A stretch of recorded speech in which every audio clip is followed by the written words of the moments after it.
నుంచి మా వరకు కానివ్వండి, అందరి యొక్క లక్ష్యం ఒకటే, రేపు 2014లో రాహుల్ గాంధీని ప్రధానమంత్రి. చర్చలో పాల్గొనడానికి రాష్ట్ర మంత్రి శ్రీ పీతాని సత్యనారాయణ, ప్రఖ్యాత న్యాయవాది శ్రీ జంఝాల రవిశంకర్ గారు కూడా మనతో మన స్టూడియోకి వచ్చారు. సత్యనారాయణ గారు, అసలు ఏం జరిగింది అనే దాని మీద మేము మాట్లాడుకుంటున్నాం. శాసనసభాపక్ష సమావేశంలో రోషయ్య గారి పేరు జగన్మోహన్ రెడ్డి గారు ప్రతిపాదించడం మీరందరూ కూడా ఏకగ్రీవంగా ఆమోదించడం, కానీ అధికారికంగా ప్రణబ్ ముఖర్జీ గారు బయటకు వచ్చి ఇంకా దాన్ని రోషయ్య గారు శాసనసభాపక్ష నాయకులుగా ఏకగ్రీవంగా ఎన్నికయ్యారు అనేటువంటి మాట చెప్పకుండా ఇది సోనియా గాంధీ గారికి నివేదిస్తాము, వారు ప్రకటిస్తారు అని అంటున్నారు. మీరు సోనియా గాంధీ గారికి అధికారం కట్టబెడుతూ రిజల్యూషన్ పాస్ చేశారా, లేకపోతే రోషయ్య గారిని శాసనసభాపక్ష నాయకులుగా ఎన్నుకున్నారా? సోనియా గాంధీ గారికి శాసనసభాపక్షం ఏకగ్రీవం ఒక తీర్మానం చేసి ఆమె ఒక కాంగ్రెస్ పార్టీ అధ్యక్షురాలుగా ఆవిడికి అధికారం ఇచ్చి ఆమె శాసనసభాపక్ష నాయకుడిని తెలియపరచవలసిందిగా మేము కోరడం జరిగింది. అది కూడా రోషయ్య గారిని ఎన్నుకున్నారా లేకపోతే అధికారాన్ని ఆవిడకి ఇచ్చారా? ఆవిడకి ఇచ్చి ఆవిడ ద్వారా ఆ యొక్క శాసనసభాపక్ష నేతని ఎన్నిక చేయమని అధికారం ఇచ్చాం. ఇవాళ మీరు చేసింది ఏకవాక్య తీర్మానాన్ని మీరు ప్రతిపాదించి శాసనసభాపక్ష నాయకుడిగా మీరు ఎవరిని నియమిస్తే మేము వారికి అనే ఉద్దేశంతో, లేకపోతే శాసనసభాపక్ష నాయకునిగా రోషయ్యని మేము ప్రతిపాదిస్తున్నాము, దయచేసి మీరు అంగీకరించండి అని అన్నారా? ఇదివరకు రాజశేఖర రెడ్డి గారిది కూడా ముఖ్యమంత్రి కావడానికి కూడా ఏకలైన తీర్మానాలు ఉన్నాయి. ఇప్పుడు కూడా ఏకలైన తీర్మానంతో ఆ రోజు సోనియా గాంధీ గారికి అధికారం ఇచ్చి రాజశేఖర రెడ్డి గారికి ఆ రోజు ముఖ్యమంత్రి రెండోసారి ఎన్నుకున్నప్పుడు కూడా అంతే. ఫస్ట్ టైం అనుకున్నది అంటే ఒక పక్కన మీ అభిప్రాయాన్ని స్పష్టంగా చెబుతూనే మరొక పక్క ఆవిడకి అధికారం ఇచ్చి ఆవిడని ప్రకటించమని అడిగారా? అవునండి. జగన్మోహన్ రెడ్డి గారు రోషయ్య గారి పేరుని ప్రతిపాదించారా? జగన్మోహన్ రెడ్డి గారు కానీ మేము కానీ పార్లమెంట్ సభ్యులు కానీ అందరూ అటెండ్ అయిన వాళ్ళందరూ కూడా జగన్మోహన్ రెడ్డి గారు ఏదైతే ఏకలైన తీర్మానం ప్రవేశపెట్టారో దానికి అనుగుణంగా అందరూ కూడా ఏకగ్రీవంగా.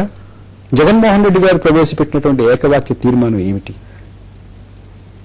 సోనియా గాంధీ గారికి ఈ యొక్క తీర్మానం అధికారాన్ని కట్టబెట్టి ఇక్కడ ఎవరైతే ఫ్లోర్ లీడర్గా ఉండాలనుకున్నామో వారిని నియమించే అధికారాన్ని సోనియా గాంధీకి ఇవ్వడం జరిగింది.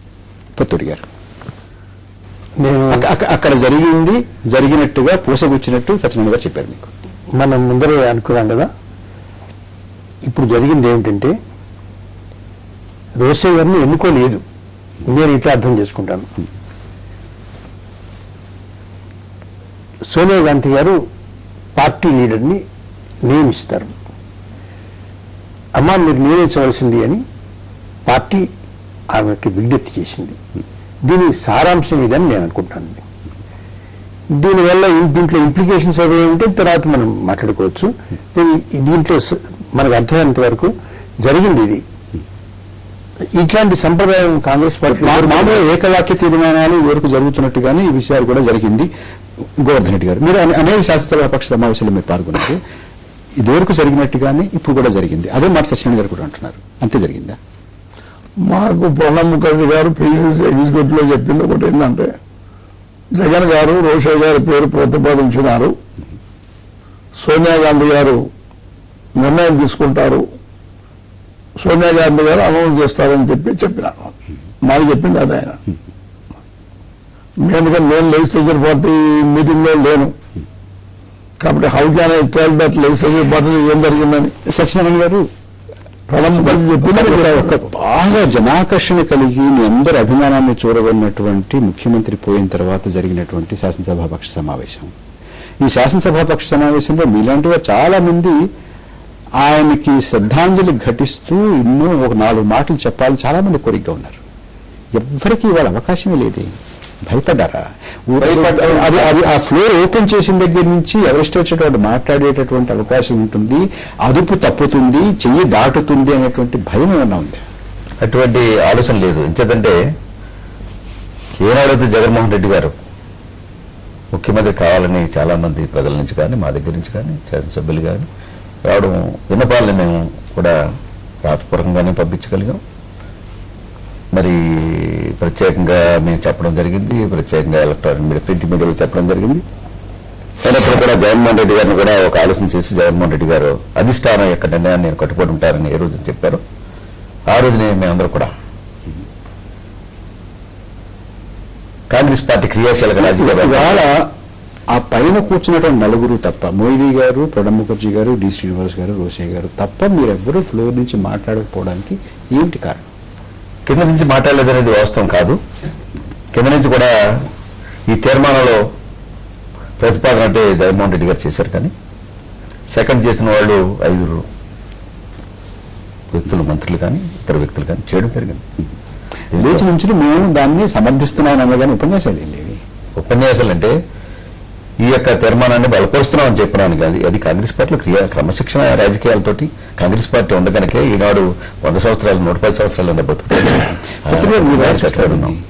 మీరు ఎలా చూస్తారు?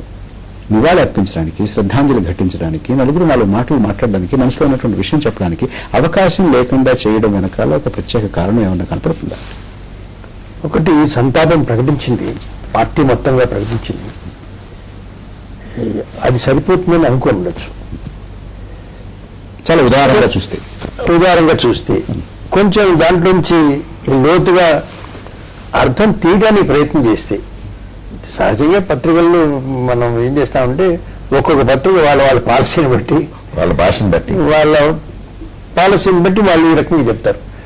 ఒకవేళ క్రిటికల్గా తీయాలనుకుంటే, ఇప్పుడు మీరు అన్నట్టు ఒక్కరికి కూడా అవకాశం కల్పించలేదు, భిన్నమైనటువంటి స్వరాలు వినిపిస్తాయనేటువంటి భయంతో అటువంటివి ఏమి చేయకుండా, ప్రసంగాలు లేకుండా ఏకవాక్య తీర్మానంతో శ్రద్ధాంజలి ఘటించారు, సంతాపం ప్రకటించారు. అట్లా అనేయచ్చు, వాళ్ళ పాలసీని బట్టి ఉంటుంది. కానీ మీరు అన్నట్టు ఉదారంగా చూస్తే, నేను ఎవరైనా గట్టిగా ప్రయత్నం చేశారని నేను దాన్ని సమర్థిస్తూ మాట్లాడతాను. ఎవరైనా మేము ప్రయత్నం చేసి మేము మాట్లాడాలనుకుంటున్నామండి అని అన్నారా? అట్లాంటిది అన్నట్టుగా సూచనలు కనిపించట్లేదు. ఉంటే బయటకు వచ్చేది ఈ పాటికి ఎవరో ఒకళ్ళు చెప్పుండేవాళ్ళు, మేము ప్రయత్నం చేసామని మాకు అవకాశం ఇవ్వలేదండి అని. ఎవరో ఒకళ్ళు వచ్చి సెల్ ఫోన్లన్నా మన ప్రెస్ మిత్రులతోటి చెవిలో ఊపుతారు. కనుక అట్లాంటిది ఏమి జరిగినట్టు కనిపించదు ఇప్పటిదాకా. కనుక బాగానే మేనేజ్ చేశారు. డెమోక్రసీ రూల్ ప్రకారం కాంగ్రెస్ పార్టీ సిద్ధాంతపరంగా ఒక నిర్ణయాలు చేసుకుని హైకమాండ్ పంపించి ఇక్కడ ఈ యొక్క ఏదైతే మనం సంతాప తీర్మానాన్ని వాయిదాలు వేసుకుంటూ వచ్చాం, ఇంతవరకు జరగలేదనే ఆలోచన వాటిలో కూడా ఆవేదన ఉంది. నిన్ననే మేము ఉదయం 11 గంటలకి మాకు సంకేతాలు వచ్చినాయి, ఇట్లాగా రేపే మీ సంతాప తీర్మానానికి సంబంధించినంతవరకు లెజిస్లేటివ్ ఫారం నాయకుని ఎన్నుకునే పరిస్థితి రెండు కూడా జరుగుతున్నాయి. 2 గంటల మీటింగ్ అని ముఖ్యమంత్రి గారు కూడా వైజాగ్లో ఉన్నారు. మేమందరూ కూడా మంత్రులు కొంతమంది ఆ యొక్క సమీక్షా సమావేశం 5 జిల్లాలకు సంబంధించిన సమీక్షా సమావేశం జరుగుతున్నది. వచ్చినప్పుడు మేము కూడా ఆలోచన చేసాం, ఇదేంటి అర్జెంటుగా పెట్టారంటే ప్రణబ్ ముఖర్జీ వస్తున్నారు, అట్లాగనే పుత్తూరు గారు అర్జెంటుగా పెట్టారు, అకస్మాత్తుగా పెట్టారు. అది వారి అభిప్రాయం. మంత్రి గారు వారు మంత్రి కావచ్చు కాక, కానీ ఆ సమావేశానికి సంబంధించిన వరకు ఆయన కన్వీనర్ కాదు, ఆయన అభిప్రాయం అది. నేను ఇంతకుముందే చెప్పానండి, ఎలక్షన్ రిజల్ట్స్ ని దృష్టిలో పెట్టుకొని ఇది పెట్టుకుంటారని నేను అనుకుంటున్నాను. ఒకవేళ ఏమైనా భిన్నస్వరాలు వినిపించేటువంటి ప్రమాదం ఉంటే ఆ ప్రమాదం లేకుండా వాళ్ళు ఈ రకమైన ఏర్పాటు చేసి ఉంటారని నేను అనుకున్నాను. మీరు మేనేజ్ అన్నారు చూడండి, మేనేజర్ కూడా అనుకోవచ్చండి. దాన్ని జాగ్రత్తగా ఆర్గనైజ్ చేసుకోవడం అని కొత్త అనొచ్చు, మేనేజ్ చేయడం అని ఇంకో రకంగా అనొచ్చు. ఏదైనప్పటికీ కూడా ఏర్పాటు చేసుకున్నారు, ఏర్పాటు సక్సెస్ఫుల్ గా చేశారు. ఒక చిన్న విరామం తీసుకున్నాం. విరామం తర్వాత ఇక ముందు జరగాల్సినటువంటి కార్యాచరణ ఏమిటి, రోషయ్య గారు ముందున్నటువంటి కార్యాచరణ ఏమిటి, హైకోర్టులో జరుగుతున్నటువంటి వ్యాజ్యం ఇప్పుడు ఏ రకమైనటువంటి మలుపు తీసుకోబోతోంది అనే విషయాల మీద దృష్టి సారిద్దాం.